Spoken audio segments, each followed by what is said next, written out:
We are back, people. What is up? Going over the Dolphins clutching up in overtime versus the Jets. Was a little too close for my liking. Honestly, the Dolphins should have probably lost the game. But yeah, just reviewing the game, talking about it, go over the whole arc of that game. And it was definitely one I was holding my breath for a while. They got pretty lucky in certain situations towards the end with what the Jets, messed up with, but they took advantage, and the offense overall had a pretty good game. Defense, a lot left to be desired. I'm gonna do the full film breakdown of the defense tomorrow, but so we'll get into that in more depth there. But there was some unlucky things for the defense early on with some bad penalties called, I think, by the refs, but they were struggling. Probably one of their worst performances, I think, overall in the season. A couple players showed up. I thought like Jordan Brooks, Zach Sealer, Chop made some good plays.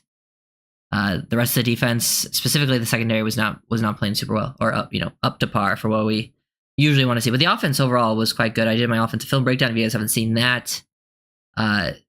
Few short yardage situations the Dolphins would like back, finishing a couple drives early on. Maybe a miscommunication ruined one drive, but for the most part, the offensive line did a good job pass blocking. Still no run game, which is just kind of where the team is at right now in this season. Not going to be able to run the ball super well, but here's a nice stat that I saw for what our offensive did. So collectively, Will McDonald, Hassan Reddick, and Quinnen Williams, the three best pass rushers on the Jets, they averaged 14.3 pressure rate. This is from CK Parrott on Twitter. But yesterday they only combined for 5% pressure rate. Dolphins dropped back 48 times, and I don't think Tua was hit. And obviously, a lot of that does have to do with the Dolphins' scheme and passing game, but you got to give credit to the O-line. There were certain times where Tua held onto the ball a little extra longer than usual, like one of the first passes of the game and the final throw to Jonnu Smith, and they did a good job creating a clean pocket. So shout out to the O-line with their pass protection. I also think the run game, they wasn't as only on them, for that, with what... I think there was some schematic problems. Maybe the tight ends had some missed blocks on runs too. But overall, I'm going to do a Patrick Paul video tomorrow too. So I'm going to do the defense and Patrick Paul tomorrow. I haven't specifically sat down and watched Patrick Paul yet. I mean, I did the full offense. So it'll be interesting to see how he really performed overall. I remember seeing some good plays, some bad plays. But it'll be fun to actually sit down and just watch him. But yeah, I thought there were some solid signs offensively. Like receivers played great. Tyreek and Waddle both had really good games. Jets tried to run man-to-man a few different times. They couldn't take advantage of it. Jonnu went insane just in overtime. But yeah. How many missed tackles this game? We were going to break the season record. 11. Was it 11? I actually didn't know, but it wasn't as bad as the Packers game, missed tackle-wise, but it was definitely still pretty bad. But it was just a bad performance all around. Also saw this nice pass rushing rate in 2024, in the upper right, Chops there, and pass rush win rate and pressure rate. Chops up there in the top right, literally next to Brian Burns, Nick Bosa, Myles Garrett, Hendrickson, Micah Parsons, Daniel Hunter. He's basically around all those guys. He's actually pretty close to Jared Verse, who's the other good rookie rusher right now. Let me see. Did the Packers play a lot of cover 2, split field, quarters, quarter, half, etc. majority of the game, or cover 1? I felt they played versus more 2 high shell than single high. Yeah, it wasn't as... They definitely did a mix, I believe, from the top of my head. I'm trying to remember what it was off the top of my head. I don't have the stats in front of me. Those are kind of specific and hard to find. I'd have to rewatch it for sure, but they definitely ran a mix of cover 3 and then the other 2 high split field coverages. They definitely wanted to keep a cap on things, but it wasn't as crazy as when they faced the Rams. The Rams ran split field safety 90-something% against us, but the Packers was they did a nice mix, but it was still a lot of split field coverages.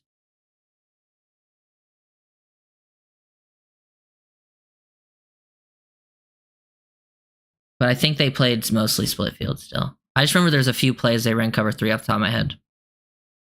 We need new safety. Yeah, well, we're going to need 2 new safeties next year. Brooks had 3.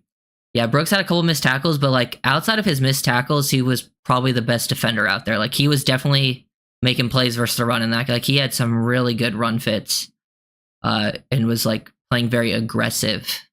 At least his missed tackles weren't coming from like, playing, like soft or anything. But yeah, missed tackles definitely needs to be addressed. But let's see. Also, another stat. Yesterday's game was Tua's third best by EPA per dropback, and highest by his QB success percentage, I believe, this season. So that's interesting. It's not like the Jets have a bad defense. They were missing some players, obviously. But the Dolphins pretty much did whatever they want offensively. When they didn't do what they wanted, they mostly beat themselves. But it was mostly a good game across the board. Fuller got abused in this game.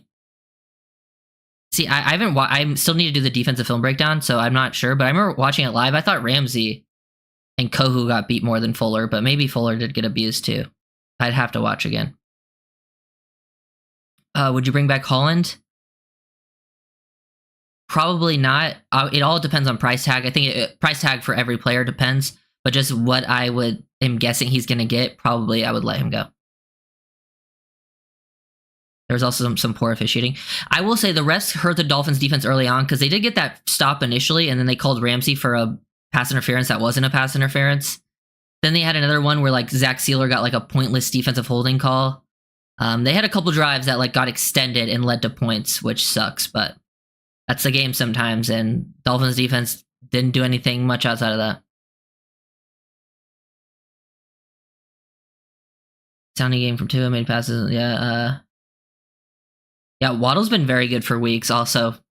I feel like people, have started. So I've even seen people try like Tyreek's regress. No, it's just the nature of the offense. But yeah. Go 10-7. I think if they go 10-7, they make it. Statistically there's a chance they don't make it, but I believe it's like 90% if they win out, they make it. I'm just looking. I looked at the schedules ahead. I think if they go 10-7, there's a few different ways, a path to get to 7, and like for teams losing and stuff. You have to beat the Texans for sure. You have to beat everyone, but this Texans game is probably the most important game of the season because it's also an AFC game, and there's also like a path where the Colts win their division over Texans, and you would want to bump Houston out of the wildcard spot. But the biggest problem right now, I think, is defense when coming to that. That's why I don't expect, like, they should have lost yesterday to the Jets. They got lucky in certain situations towards the end. Like, the Jets could have closed it away, but Devontae Adams went out of bounds. They shouldn't even have a chance to get down there. And then Malik Washington had a great kick return. Dolphins got some really good. They got a field goal before half and at the end of the game with like no timeouts left. So there's like, a couple things, one play that goes different and you probably lose that game. I just think even though the offense played amazing yesterday, they still almost lost to the Jets, who are not a good team.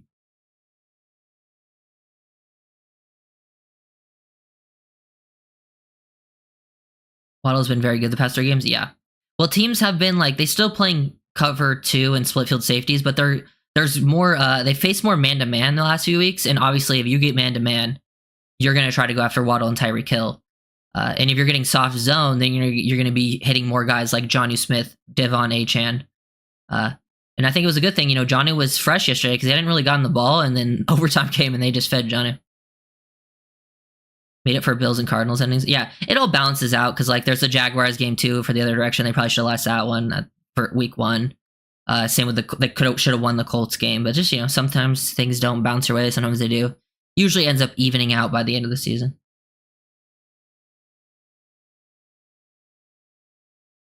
Let me see.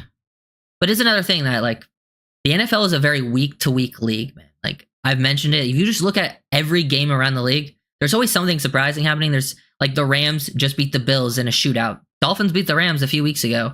The Panthers should have beaten the Eagles, but they had a drop touchdown pass at the end of the game. The Eagles are like the best team in the league.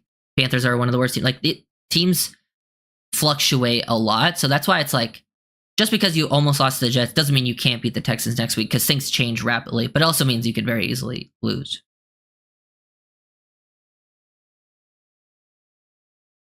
Yeah. Sanders did clutch up with 2 50-yarders, thank God, especially because he missed that extra point early on, which was kind of funny because he was like special teams player of the month, and his first kick after getting special teams player of the month is that he misses the extra point. Yeah, and Washington made up for, because I thought Malik had been playing pretty good until the Green Bay game. And the Green Bay game, he kind of like played a big part in that loss, like with the punt, dropping the punt. He also had some bad plays offensively. Thought this game versus the Jets was a huge bounce back because he had some good blocks. He was doing dirty work, and then that kick return was huge. So, shout out Malik, one of my guys. Always nice to see like a 6th-round rookie contributing to a win. Achan, yeah, Achan's a stud. Is it me or Waddle the master of beating outside leverage? I'll say this: Waddle is one of the best at. If you're saying beat outside leverage and to getting back to the outside, then yes. I mean, he's also going to beat outside leverage to win to the inside too. But I've never. Waddle takes more inside releases to break outside versus outside leverage than I've ever seen any receiver take, and he still wins them. It's like, and there's not many receivers that have the athleticism to do that on a consistent basis. Waddle and Tyreek are really a handful maybe of guys in the league that can do it consistently. But Waddle attempts it a lot, and every time he does, the DBs don't expect it. Sorry if I missed any talk about it, but what is your take on the absurd talk about firing McDaniel? I would not fire McDaniel.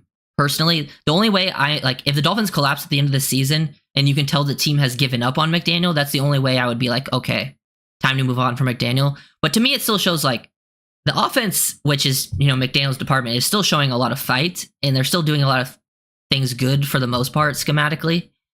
And like overall, if you take like the whole outlook of McDaniel's tenure, I think there's still a lot of positives. I think it could easily get worse if you fire him. I guess it could get better too, so that's like the risk you take. But I'm personally not there. I would more, if they were going to make changes, I would make changes at certain spots on the staff and GM. Yeah, any given Sunday preseasons, everyone said the second half of schedule we won't win a game. Not see, yeah. That's why you don't put too much stock in the preseason schedules, because the Dolphins had looking into it, it was like Dolphins had one of the harder schedules going into the season. By the end, I think they're gonna have maybe the weakest, one of the weakest.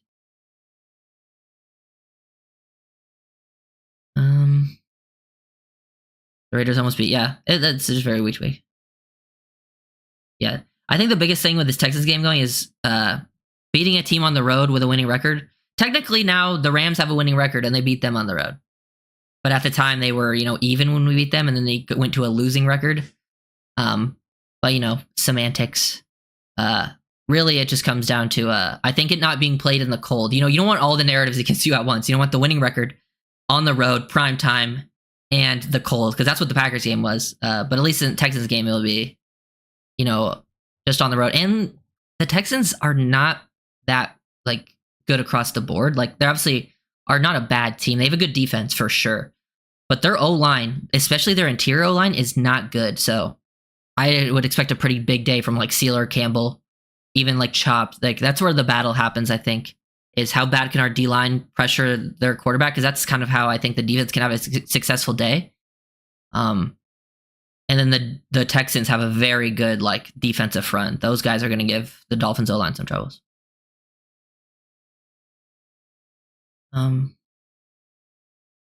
Was Weaver allowed to hire his own staff, or are our current DB coaches his choices?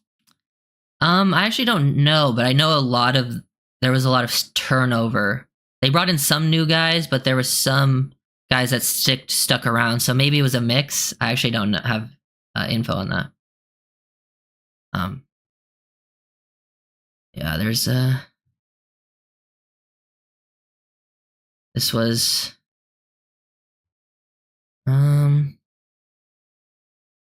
go there. Boom. Okay. This was Tua's chart. 33 of 47, 331, 2 touchdowns, 0 picks. Obviously, a lot of stuff, underneath, not pushing down the field too much, but I think, that's just what the Dolphins need to do right now, and it's been consistent. They've been sustaining drives. Here was, EPA per play, 0.43, total EPA, 21.8, average depth to target 6. Pretty, just slightly edging out Rodgers, and Rodgers had probably his best game of the season too. Also, the first time I think Rodgers has thrown Rodgers has thrown for over 300. He threw for over 300. This is the first time he threw for 300 yards in like 35 games. Ryder, that haven't beaten a team with a winning record, because for us they count the worst record of it. Yeah, I don't put too much stock in the whole beating a team with a winning record, because it's like, yes, we need to be better against good teams, but it's whole like the winning record thing. It's like, okay, at one point this team had a losing record, at one point they had a winning record. Were you playing them when they were playing their best football? I think there's been times where they were beating teams that were good teams. So I think that thing can be overrated. But they do need to like versus the top of the top. I think they've shown they can though this year. I think when they showed they could compete with the Bills, one play goes different. They could have won. You know, Cardinals were on their hot streak when the Dolphins played them. They should have won that game easily as too. But are you going to review Patrick Paul's performance? Yeah, I'm going to do Patrick Paul and the defense tomorrow. So those film breakdowns will be out tomorrow. I've only watched a little bit of the defense film so far because it was, it's a tough watch.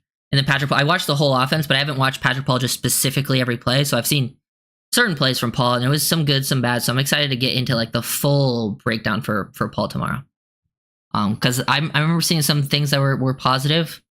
And like overall, I thought the O-line did a good job in pass protection. So I want to see, was it more of like the scheme, or was the O-line just really just winning some one-on-ones versus a good Jets defensive front?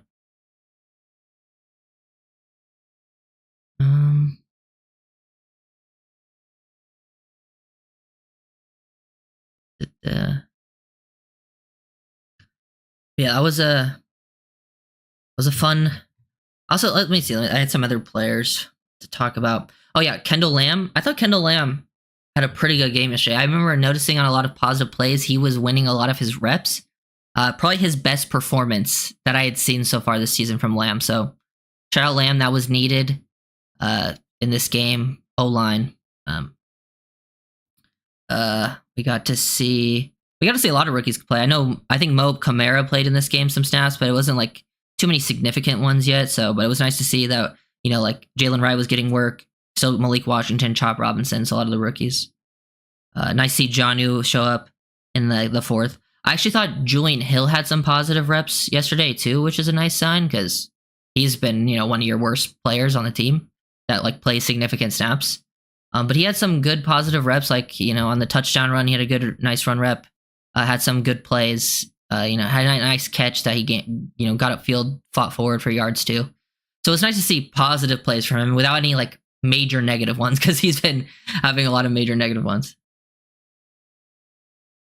I disagree about Lamb. Dude can't run block.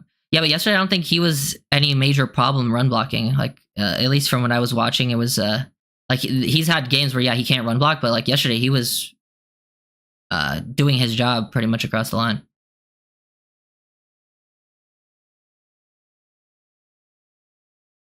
And then, but yeah, it was just like we had that PI early on. We had the defensive holding also that extended a drive. We gave up a 4th and 4. Like those plays are just like a 4th and 4. It was a big play to Garrett Wilson, Ramsey 1-on-1. We actually got quick pressure too. Ramsey just got beat quickly. Like those plays where like you just have better coverage in one situation. It's a huge changing point in the game because you get the ball around midfield. They don't end up scoring on that drive. We had that Tyreek Hill reverse. Like if we just had us, it was a slight Patrick Paul situation, but also like super tough ask out of him. Or if Tyreek just played it better, like Tyreek should have at least picked up the first down on that play, and we didn't pick up the first down. We ended up kicking a field goal. So like it was just like little things like that kind of I think caused the Dolphins not to go out to a nice lead early on. They also missed an extra point. It was just a lot of those little things. Yeah, the Phantom PI. The Phantom PI on Ramsey was really bad. That one was for sure not. Did McMorris play on defense? No, he hasn't played yet. Which I don't expect to see McMorris unless there's injuries or we lose. I think we could see McMorris once we're like eliminated. I would like to see, but and personally I would give him a chance just because the safety play hasn't been good. But I still feel like they're gonna stick with what they have for now on.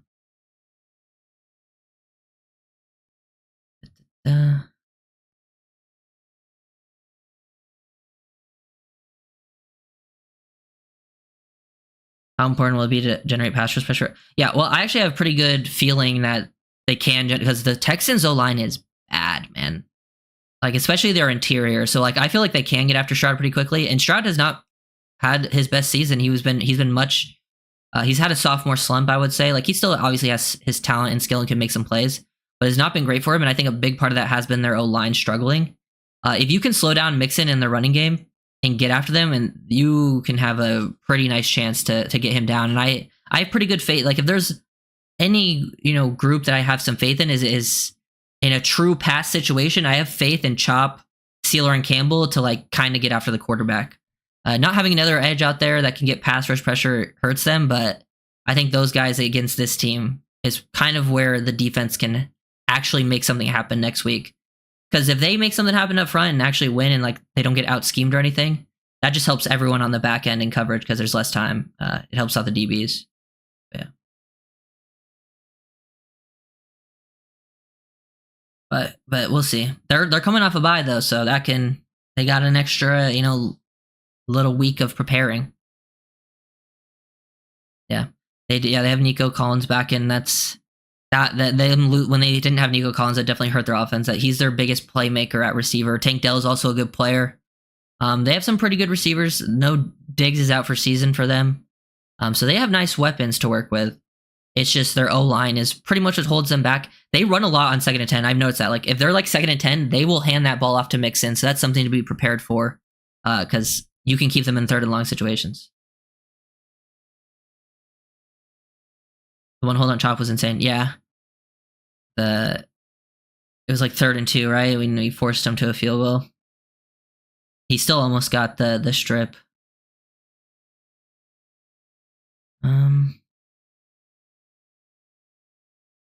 What are the odds Chubb will play this week?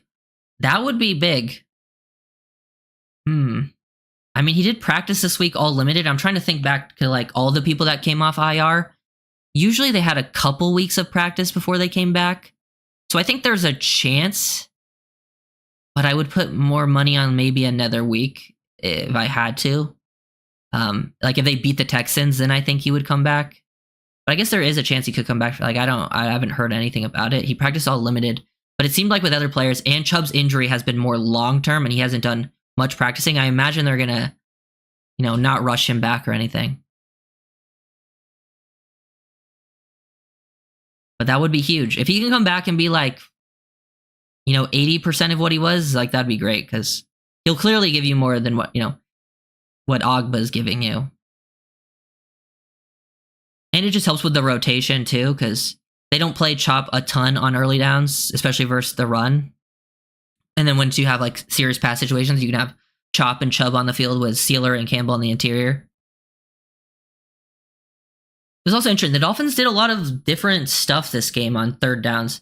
They actually went to more of like what we did under Flores, where we ran a lot of like show like cover 0 pre-snap.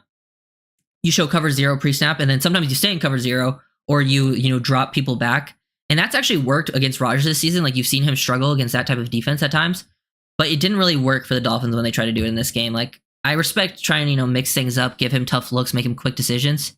But the DBs just either got beat quickly or just had miscommunications, like on that one route where Kohu and Ramsey had a miscommunication, or the ball was just out too quick and we didn't get in the way of the throwing lane when dropping back, with us, crowding up the line.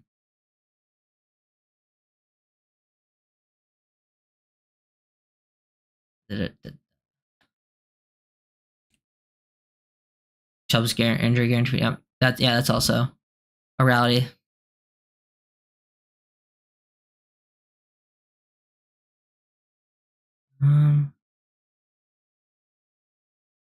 I thought Chubb was on the game day roster on Sunday.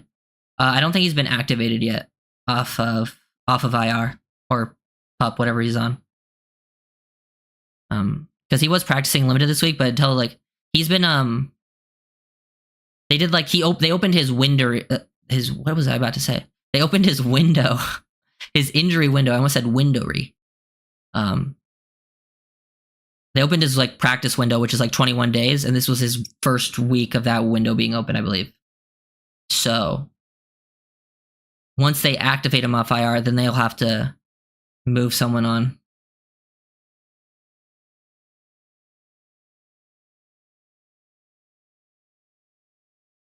Lamb has struggled in pass pro right tackle, but run blocking's been okay. I actually think it's been the opposite. I think Lamb has been better in pass protection.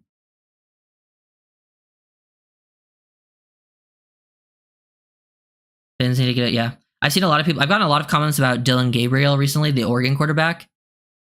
The rook, yeah, from Oregon. I would be down to add a vet also, and if they get like if Dylan Gabriel was available in like early day 3, like 4th round, something like that, I would be down to throw a flyer there too because I do think he has, more so than him just being lefty because people will compare him to Tua because he's lefty. They do have some similarities to their game, like they can play a quick passing game over the middle. Gabriel's more athletic than Tua as well, but I would say Gabriel's one downside within the scheme would be is he kind of likes. I mean, he doesn't have the strongest arm either, but he always plays like he just fires everything. He just throws on a missile. Like he doesn't always throw with touch, especially over the middle of the field, and that's kind of a big thing. You have to be able to layer balls over. So, but I do think it'd be a solid fit if you wanted to draft him, like in like round 4 or something.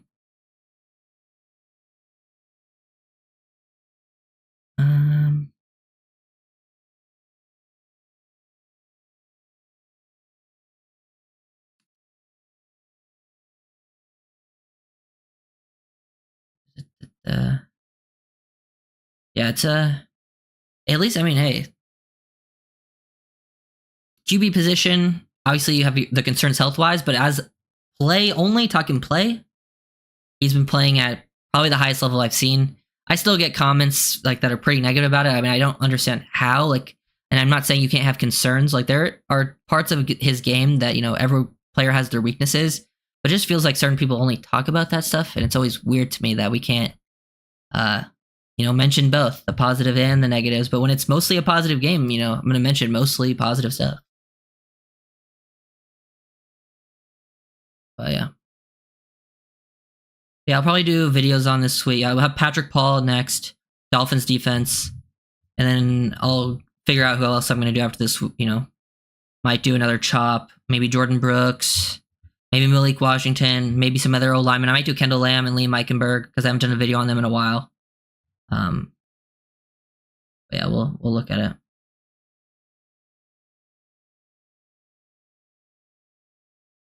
Shamar Stewart. That's the Texas A&M or Texas A&M edge, right? Yeah, he's a free. Let me see. Actually, I watched him and I remember thinking like he needs some polish in certain areas, but like to be his size and move the way he does, but still able to play with like that power. And I still actually think for a guy that needs to work some polish, I think with like his pass rush moves, he plays with pretty good instinct. So to me in this class, which I think is a pretty weak class, I wouldn't be surprised if Shamar Stewart goes pretty high because he has all the physical traits that you want at that position. And I think he's got the size where I think like there's reps where like you can align him up on the inside too. So as like an inside pass rusher, yeah, he can play like a mixture of edge and D line for him. So he has that versatility because he's a big guy for an edge, but he's got the movement skills to play edge. I'm a fan of Stewart from what I've seen, especially in this class, like because I don't love the class up top. So like if you're going to take a chance, I think you take a chance on a guy like that if you're one of those teams. And he could fall. I think I've seen people very divisive, and I've seen people who have like talk about this, who have like inside sources. They talk to scouts. They think this is going to be like the class where they just have no idea what's going on. Like teams could go in so many different directions. So that will be interesting, especially because I mean I think the Dolphins are around like they were 12 before this week. I wonder where they'll be by the end. I'm thinking they're going to be. I mean, they could technically still make the playoffs, but most likely they'll be in the mid-teens, maybe late teens. But we know McDaniel loves an edge. Yeah. And he's an edge that could play D lineman. And if he's the best player on your board, then I'm all down for taking best player available. Especially because I think next year, it wouldn't be bad to take an edge because you'll have Chop, obviously. You'll have Phillips back from injury. But I think they probably move on from Chubb. So, and you're going to have a nice rotation and you need 3 edges. So it wouldn't be that bad. But I think there's more like it's a good defensive tackle class if they want to go D tackle. This class is weird because it's a good edge class, it's a good D tackle class, it's a good running back class, it's a good tight end class. Those are like, and running back and tight end are not like the biggest positions of values, but like there's a lot of good talent there. So like I don't mind taking one of those positions later on if like talent falls down, you know. There's some good safeties too. I think the offensive tackle class is quite weak. I don't really like the quarterback class either for the most part. It's got a lot of names, but I don't love a lot of them, to be honest. There's some guys I like, but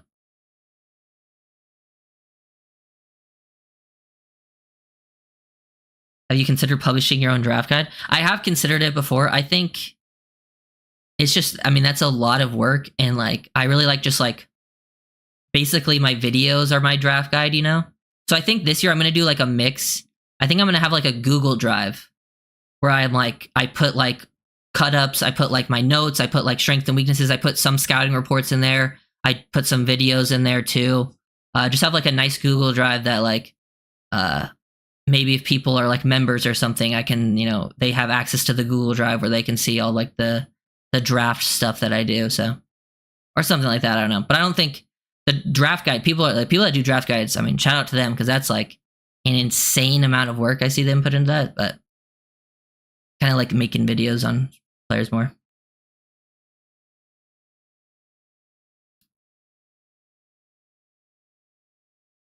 I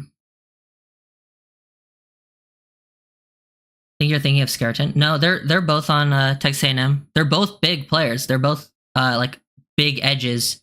But Skorton's a good player too. I think Stewart is just like a freak of nature.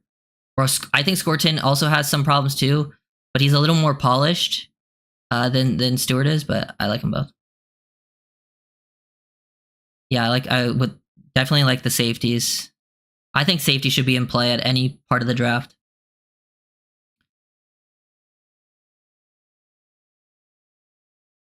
Will you do mock drafts? Yeah, I'll probably do like if we're doing streams and it's during closer to draft season. Yeah, they might pull up some mock drafts and have some fun.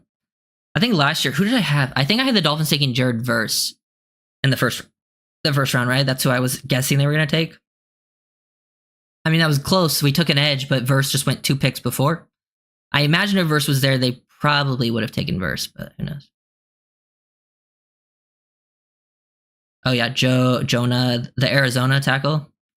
I think a lot of like specific, not even talking about Jonah specifically, but him included. I think a lot of this tackle class at the top are just guards. From what I've seen, I think they would be better at guard at the next level.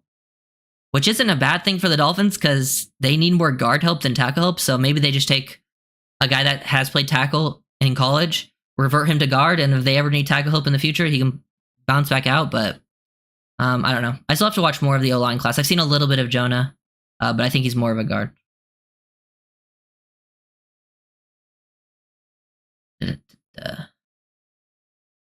Yeah, I like the safeties from what I've seen. Malachi Starks is probably the only first rounder, but there's a lot of guys in the second round. I want a safety. If they draft a safety, I want a safety that can also play as like a nickel that can match up in the slot. I think that's a very valuable thing to have in the NFL nowadays, and the Dolphins don't really have that. At least they don't put anyone there to try it. Yeah, I am team BPA, but like if there's positions where like you lean towards, yeah, D tackle would be huge.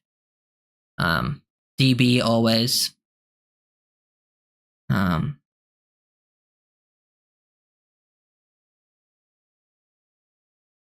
Who's better fit for us, D Walker or TJ Sanders at D tackle? Oh, I haven't watched Sanders yet, so it's a little early for me. So I still have to watch Sanders. He's South Carolina, I think. I haven't watched him yet though. Walker is like the boomer bust player of this draft class because that guy is like what's his measurements? Let me look up his measurements because his measurements are insane for how he's used. But like he has some plays where like you're just so like wowed by him, and then he has other plays where it looks like he's just like slacking off. So yeah, Deion Walker is 6'6", 345, and like he has insane movement skills, and he has some reps where he just like absolutely dominates and bullies, and you shouldn't be able to move like that at his size. But then he has reps where like he's one of the most inconsistent players I've watched in this draft class. So he worries me. He worries me a bit, but it is early in the process. Maybe if it's like this class I'm not super high on, might as well take a chance on the guy that could be great, you know? If that's usually where I'm at with the draft class. If I really like the draft class and I really like a lot of players, I'm like, okay, don't take a chance on the risky one. Just take the guy that I think's good already, near the same level, but not as risky. But if it's not like the strongest class, there's not the greatest talent around. Like, dude, take a shot. Ramsey to safety, or just Ramsey to nickel / safety, and can also still play outside for you. But yeah, that is a possibility. I think if they had more corners, they might just play Ramsey at mostly nickel. Like Sweat for Titans, yes. Similarly to that, but they're also... Sweat was like definitely like an elite run defender. I think that was a different... Like Sweat's got knocked down for being like his off field, like him being like kind of lazy and like maybe didn't love football. That was like the reports on him. But like when you watched him, he was an elite run defender at Texas on a consistent basis. I don't know if you could say the same for Walker. Like he'll have some elite reps, but he definitely has reps where I'm like, what are you doing? Seeing too many mocks with passing in. Whoever picks one should take Hunter. Unless you're the team taking a QB, I think Hunter will be the first non-QB off the board, and I wouldn't be surprised if he's just the first one off the board. Like even like unless I think it will see who picks one. Unless it's like the Raiders or the Giants. I think if like a team like the Patriots or the Jaguars pick first, they're taking Hunter.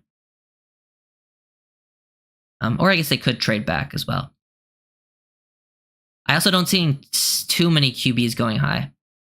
I think, Cam Ward, Shedeur Sanders. I also think I could see like Drew Aller, the Penn State quarterback. I could see him going first round as well. But I'm glad we don't have to be a team taking first round QB right now. It's always nice.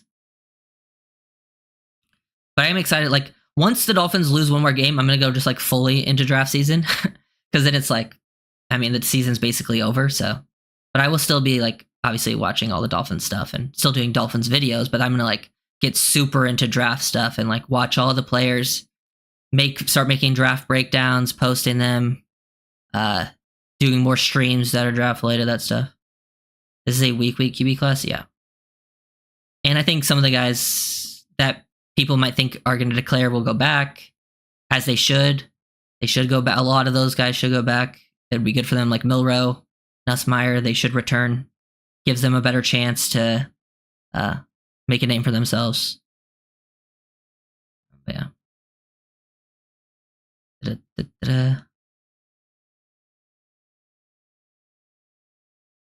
You think the Dolphins should tank? No. If they lose another game, I don't think they should tank. At this point, like, if you look at like the draft in the order, like, if you lose another one, and even if you won out after that, your draft spot isn't going to change that much. Like, there's so many bad teams below you that are like just going to continue losing. You're really only going to maybe lose out on a few spots, and in this draft class, I really don't think that matters. I really don't. So like, I wouldn't forcefully tank, especially because these players and the coaches and they're fighting for their jobs. I heard Aller and Nussmeier staying in school.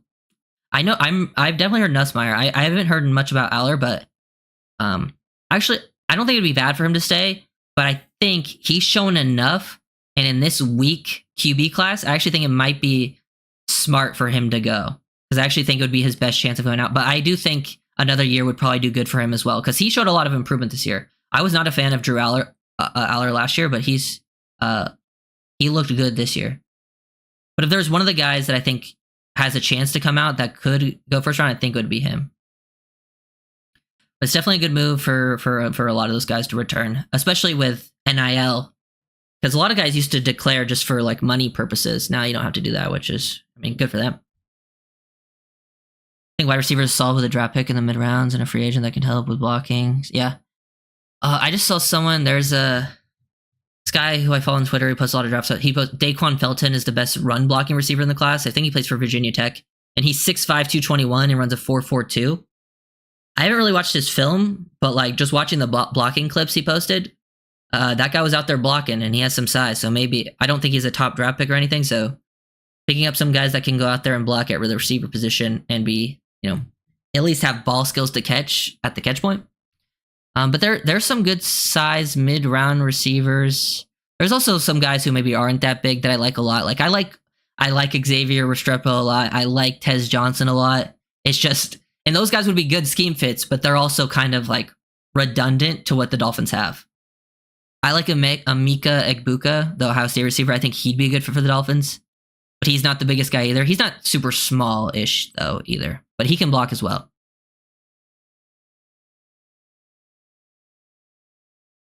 You think they? Yeah, I think they do. I think they for sure address safety and free agency on the draft, because it's one of those positions where like you can't just ignore it because you have multiple holes to fill it in free agency, and you're like, oh, we'll just get one in the draft. Usually the only time you can do that is like if you're good at it for the most part and you have like a player there that's serviceable at a position, and you're like, we can get away with this guy starting, but if we find someone in the draft that's better, we're going to take him. With safety, I don't think that's the case. Like even if you re-sign Holland, you're still going to have to sign a solid player. You need multiple bodies there. I think they should I think out of the guys they have, I think they should re-sign Elijah Campbell for depth and special teams. But starter-wise, I would maybe completely restart at that position.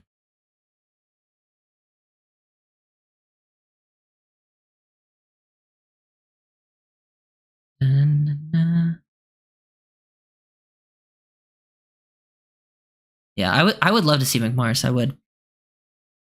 I just don't know if it's going to happen unless some injury happens.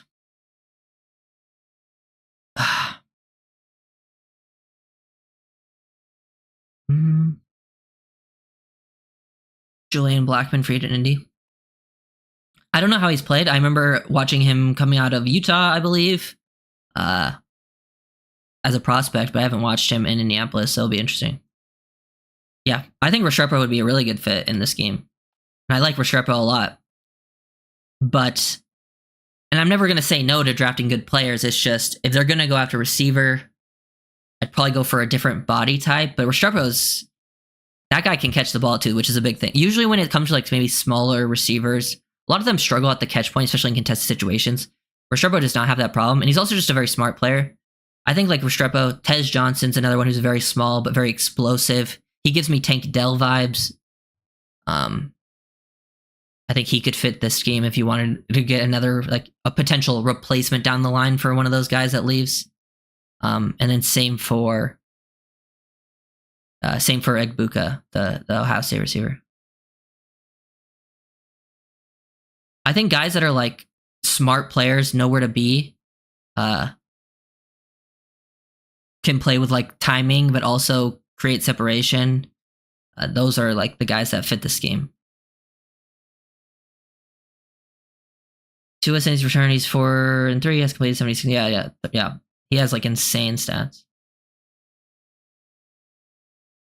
I think a bigger slot would be, a Jawan Jennings type would be, I really wanted Jawan Jennings last offseason, but he was a restricted free agent, so it was like not going to happen. But a Jawan Jennings types would be an amazing, that's why like there's a guy that TCU, I think his name is his last name's Beck, Bech. He used to play tight end at LSU. He's basically just a big slot receiver that is physical, but he moves well. He intrigues me. I think he's going to the Senior Bowl. He's like a big slot, interesting guy. And I think there's a few other guys like that in the class that I haven't watched yet, but some interesting body types like that. Jalen Royals. Yeah, I like Royals too. Utah State, from what I've seen so far. Still got to watch more of the receivers. I don't think the receiver class is solid. I wouldn't say it's like, it's one of the better position groups like compared to the class, but like when you compare it to previous receiver classes, it's not as strong. Because usually receiver is like one of the strongest positions every year, just because everyone wants to play receiver.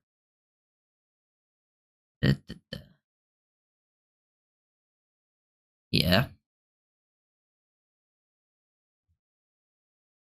Yeah, we also, Holland did drop that pick too, which was a big missed opportunity because after that it was 4th and 2 and then they scored a touchdown on that drive, which was just another situation where the defense could have made a play, but something happened. Unfortunate. Someone did make the play, one individual, and then the drive kept going. Oh yeah, Haronde. Yeah, he's a tight end, but he's like a big slot. Lots of Dolphins, there's the Haronde Gadsden hit the second. from Syracuse. He's in the class. There's also Mason Taylor, Jason Taylor's son, the tight end from LSU. Another interesting player that I think would actually be a fun fit in the Dolphins scheme.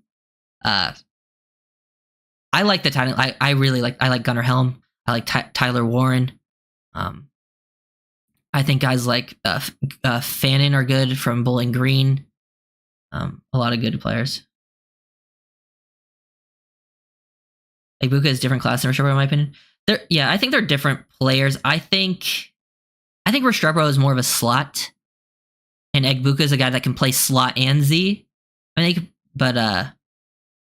think, I think Egbuka is one of the most well-rounded receivers in the class.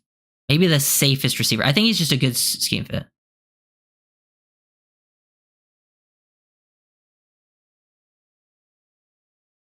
Holland equals comp pick. Probably. Yeah, I probably wouldn't re-sign him at this point unless it's much cheaper than expected.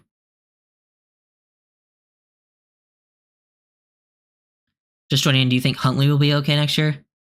I imagine they're probably going to revamp the whole quarterback room after Tua. I think they could keep Huntley around to like battle for like the third spot or something.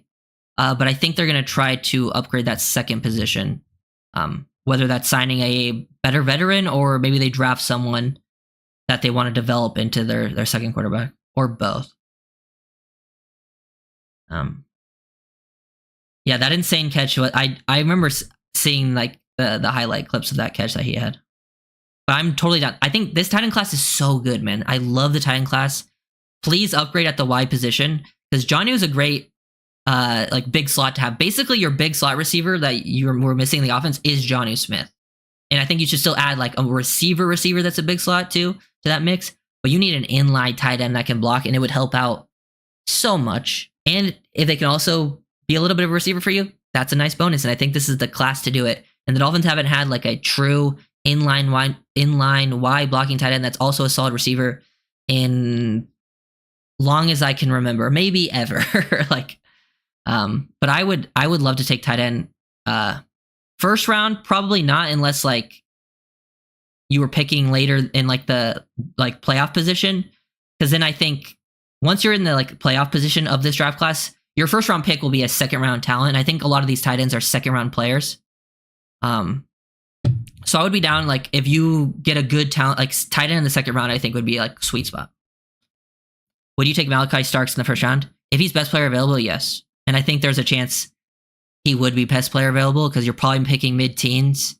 And Malachi Starks is one of the better players in the class, but I think he'll fall a little bit because safety is just not seen as a high-end position. Is there a standout D tackle prospect?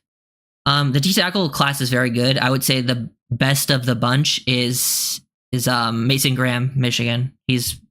I would say he's like the top 10 guy in the class, but then there's a lot of other good ones like that. His Kenneth Grant, the other Michigan D tackle, is quite good. I think he's a first round talent. I think the Oregon D tackle is good as well. I'm blanking on his name at the top of my head, but he's good.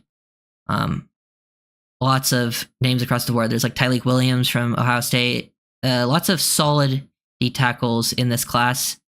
Yeah, it's one of the better positions in this group. And I think that's big because the Dolphins need D tackle. A lot of the positions they need, like D tackle, safety, tight end, all big in this class. I would say O-line is kind of the down part of this class. So you might need to just take a tackle that converts to guard. But yeah. But it's so early. So early. And it seems like there's not a consensus among like scouts and stuff, which is usually not the case. Usually when you hear about how people think about the class, it's usually pretty similar. Our new GM will start, yeah. Dolphins need something there. But yeah. Mason Taylor. I do like Mason. Yeah, I've talked about it. I think this is the most important draft in a while for the Dolphins. Just because they desperately need to hit on young players. for the future of this team because they don't really have a lot of those to build this team around. Jack Sawyer, yeah. I think he mostly plays edge for them, but yeah, I need to do more of a deep dive. Ryder, do you agree with fire Greer up to this season? Yeah, I think it's time to move on. I'm not as like anti Greer as a lot of people. Like people hate Greer. I don't hate him, but I never really liked his drafts for the most part. Like he has some good drafts, some bad ones. I just think it's time to move on. Personally, we didn't need a Tucker Kraft. Yes, a Tucker Kraft type player would be the ideal. That's why. And there's a few guys like Tyler Warren, Gunnar Helm. Those guys can get the job done. They're physical, can play in line, can do work after the catch.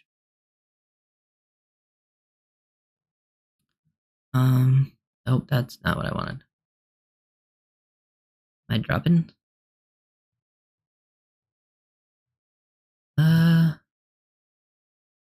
Oh yeah, I've seen like that Arizona State running back. I've seen like Cam Scatterbo. I've seen people say they wanted him.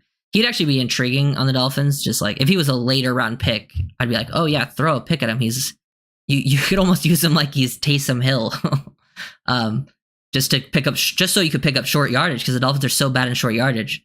I wouldn't mind adding a back like that in the later rounds, and I wouldn't be surprised if he's there. Oh yeah, here's some clips of I have some clips of Joa Sayavane. I don't know how to say his last name. I'm not gonna even try. But he has played both guard and tackle throughout his career. Some good reps here too. Yeah, Dolphins have lots of needs next year. Lots of needs. Pretty much every position on defense, I would say. Which, yeah, you listed every position pretty much except edge. And even edge is kind of going to be like you're going to need a third one if you get rid of Chubb. But then offense, yeah, you need tight end, guard. Wide receiver is one where I think you're going to need a body, but it's not like a need that you need to put a lot of stress on.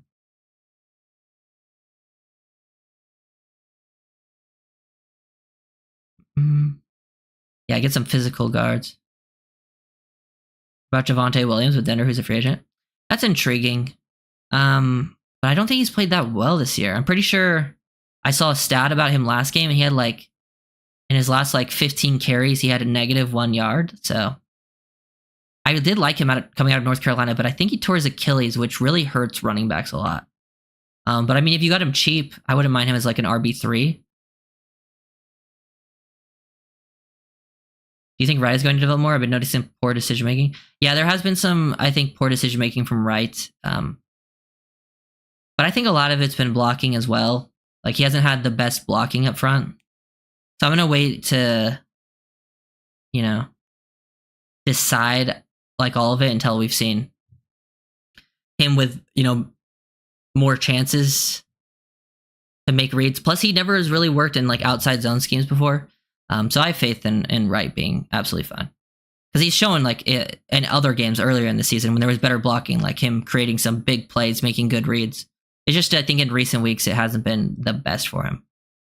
But it hasn't really been the best for any of the Dolphins running backs.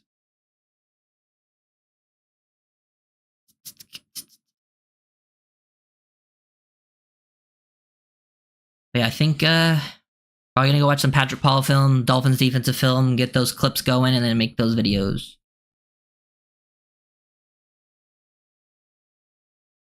Are you going back in a bet for this game if we keep McDaniel? Well, yeah, I think it wouldn't surprise me if the room next year is like Achane, Wright, another vet that's new to the team, not Mostert or Wilson, and they draft someone late round, and those are like your 4 backs. I don't really have names, but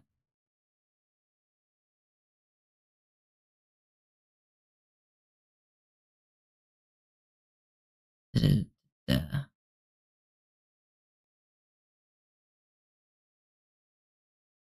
Any final questions before I end? Anything else? Final statements? Because I had some people say, yeah, people on Twitter trying to argue with me I broke my own rule. Don't respond to people on Twitter, and I did it. It just pissed me off. Just pointing out some stupid stuff. Yeah, I'm not worried about Jalen Wright. Oh, Patrick Paul DeVille has been something special. He's a freak athlete. Yeah, I'm excited to look at his film to give my like full analysis on him. Yeah. But that's probably what I'm gonna go do right now. But thank you guys for watching.